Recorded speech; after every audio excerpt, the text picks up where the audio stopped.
The Mongolian steppe, around 1178. A teenage boy runs through the night with a wooden yoke locked around his neck.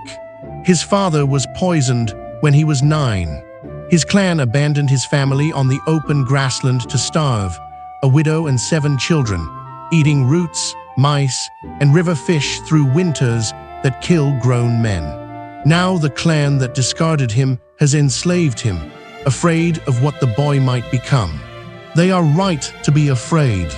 This boy will unify the warring tribes of the steppe, and then, in 20 years, conquer more of the earth than Rome managed in 400. His empire will stretch from the Pacific Ocean to the gates of Europe, the largest contiguous empire in human history. This is the story of Temujin, the boy in the yoke, the man the world knows as Genghis Khan. Understand, the world Temujin was born into, around 1162. The steppe was not a country, it was a permanent civil war. Dozens of tribes, Mongols, Tatars, Merkits, Naimans, raiding each other for horses, women, and revenge, generation after generation, with alliances that dissolved overnight. Everything ran on blood. Your clan was your rank, your protection, and your ceiling. Temujin had lost all of it, and that catastrophe became, in hindsight, his education. A boy with no clan learns exactly what loyalty is worth when it is based on kinship. Nothing. The people who should have protected him left him to die. The men who later stood by him, his first followers, chose him freely with no blood obligation at all. Out of that lesson, he would eventually build a revolutionary idea, a nation where what you could do mattered more than who your father was. But first, he had to survive being hunted. And then his young wife, Borte, was kidnapped by the Merkit tribe, and Temujin, with borrowed allies, burned their camp to get her back. It was his first war. He was about 20. What followed was 2 decades of tribal war, and inside it, a quiet revolution in how power works. Every steppe chief rewarded his relatives and his aristocrats. Temujin promoted whoever delivered. A herdsman with a general's mind could command 10,000. A prince who failed could carry baggage. His greatest generals, Subutai, son of a blacksmith, and Jebe, were commoners. Jebe's story tells you everything. In one battle, an enemy archer shot Temujin's horse out from under him, a shot that nearly killed him. Afterward, Temujin asked who fired it. One man stepped forward, expecting death, and admitted it. Temujin made him an officer on the spot, a man that honest, he said, belongs at my side, and named him Jebe the Arrow. Jebe died, one of the greatest cavalry commanders in history. Loyalty and competence purchased with radical fairness. Shares of plunder for widows and orphans, promotion tables instead of bloodlines. When the tribes finally gathered at the river Anan in 1206 and raised him as Genghis Khan, ruler of all who live in felt tents, they were not crowning a chief. They were ratifying a system. The army Genghis built looks, to modern eyes, less like a horde and more like a network. Every soldier belonged to a unit of 10, nested into hundreds, thousands, and 10,000s. A command structure so clean that orders crossed an army the way packets cross the internet. Every warrior rode with 3 to 5 spare horses, so the force moved at a pace no farming civilization could comprehend. 80, sometimes 100 miles a day. Communication ran on the yam relay stations stocked with fresh horses, where messengers with bells strapped to their bodies rode day and night, covering distances in days that took merchants months. And the tactics were pure steppe hunting scaled up. Encircle like a game drive, feign retreat, let the enemy chase you into exhaustion, then turn. Armies that beat the Mongols in the morning were destroyed by them in the afternoon, still celebrating. Europe's knights and China's generals kept preparing for a battle of strength. The Mongols were playing a different game entirely, a war of speed, information, and nerve. In 1211, he turned on the great power of his world, Jin China, 50 million people behind the biggest walls on earth, and methodically broke it. But the war that made him a world event began, incredibly, as a trade dispute. In 1218, Genghis sent a caravan of 450 merchants to the Khwarezmian Empire, the wealthy Islamic superpower of Central Asia and Persia, proposing peace and commerce.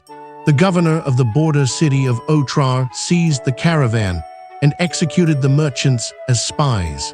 Genghis, showing remarkable restraint, sent 3 envoys to demand the governor be handed over. The Shah beheaded the chief envoy and burned the beards of the other 2. It was the most expensive insult in history. What came next was not war as the Islamic world knew it, it was erasure. The Mongols crossed deserts thought impassable, appeared behind fortress lines, and took the great cities one by one. Otrar's governor was executed by legend with molten silver. Samarkand fell. The Shah died, fleeing on an island in the Caspian. Cities that resisted were dismantled so completely that some never rose again. In 4 years, an empire of millions had been deleted by a nation of herdsmen. Here is the part of the story the battlefield hides. The same man who erased cities built, inside his empire, something his civilized neighbors refused to, rules that applied to everyone. His law code protected envoys and merchants absolutely. The crime that started the Khwarezm War was, in his system, the ultimate crime. Religions were left alone. Muslims, Christians, Buddhists, and shamanists served side by side in his army and administration, centuries before Europe stopped burning heretics. Trade routes were policed so well that chroniclers claimed a woman carrying gold could cross the empire unharmed. The Pax Mongolica, the safest the Silk Road would ever be. Talent was recycled ruthlessly. Captured engineers, scribes, and doctors were shipped wherever the empire needed them, which is how Chinese siege engineering ended up cracking Persian walls. Genghis Khan never learned to read, but he understood, better than the literate empires around him, that an empire is not a wall or a bloodline. It is a set of rules people can rely on, enforced without exception, all the way up. Let us be honest about the ledger, because the numbers are not small. The Mongol conquests killed millions, by some estimates, tens of millions. Cities like Merv and Urgench suffered massacres that medieval chroniclers struggled to put into words. Persia's irrigation networks took centuries to recover. Genghis practiced terror deliberately, as policy. One city destroyed utterly meant 10 cities that opened their gates without a fight. He would have called it efficiency, fewer sieges, fewer Mongol dead. History has other words for it. And that is precisely why his story matters, undecorated. The most effective organizational genius of the Middle Ages and its greatest destroyer were the same man, running the same logic. Systems scale whatever you feed them. He scaled meritocracy, law, trade, and slaughter with equal indifference. In 1227, on campaign to the end, Genghis Khan died of a fall from his horse, say some sources. The truth is unknown. His men buried him in secret, trampling the ground, and to this day no one has found the grave. The empire he left kept growing for 2 more generations, until it touched the edge of Vienna. So what did Genghis Khan know? Every empire before him was built on inheritance. You were what your father was, and organizations rotted from the top, as lucky bloodlines produced unlucky heirs. The abandoned boy on the steppe saw the floor from below, where it kills. So he built the Middle Ages' most radical idea, an organization where trust flows to demonstrated competence, where the blacksmith's son commands the army, and the man who shot you gets promoted for telling you the truth. That single design choice, ranked by results, rules without exceptions, let 1 million herdsmen out-organize civilizations 50 times their size. and notice what it required of him personally. The ego's strength to reward the archer, not execute him. Most leaders say they want honesty and talent. Genghis paid full price for them every time, and his men knew it. But carry the whole lesson. A system that scales excellence will scale your flaws at the same exchange rate. His machine amplified justice and atrocity with the same efficiency. Build the meritocracy. Watch what else you are feeding it. Next time, the perfect mirror image. An emperor who inherited absolute power over the known world and spent his life at war with the only opponent he considered worthy, himself. Marcus Aurelius.